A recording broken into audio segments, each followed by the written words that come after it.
Selon les derniers chiffres officiels, 16 millions de Français boivent une eau traitée avec de l'aluminium. D'après de nombreux scientifiques, cette substance est dangereuse pour leur santé. Pendant 20 ans, Guy Berton a travaillé sur l'aluminium. Comme des centaines de scientifiques dans le monde, cet ancien directeur de recherche au CNRS a étudié la toxicité de ce produit sur les hommes.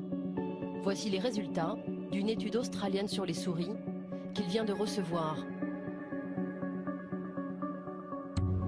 On a réussi à créer la maladie d'Alzheimer en administrant de l'aluminium.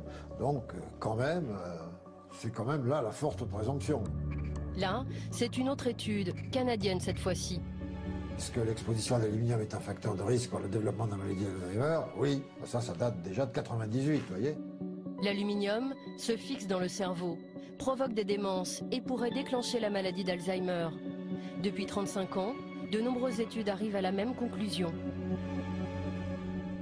Les traces qui s'accumulent dans votre cerveau jour après jour, ce sont justement ces traces-là que vous allez trouver dans les cerveaux des gens qui sont atteints de maladie d'Alzheimer après 20, 30, 40, 50 ans d'exposition. Si la maladie d'Alzheimer est due à l'aluminium, c'est à partir de ces quantités infinitésimales déposées jour après jour.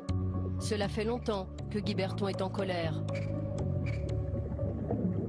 Car de nombreuses communes en France ajoutent ce toxique dans les tuyaux du robinet sans se soucier de leur impact éventuel sur notre santé. Mais pourquoi rajoute-t-on de l'aluminium dans l'eau?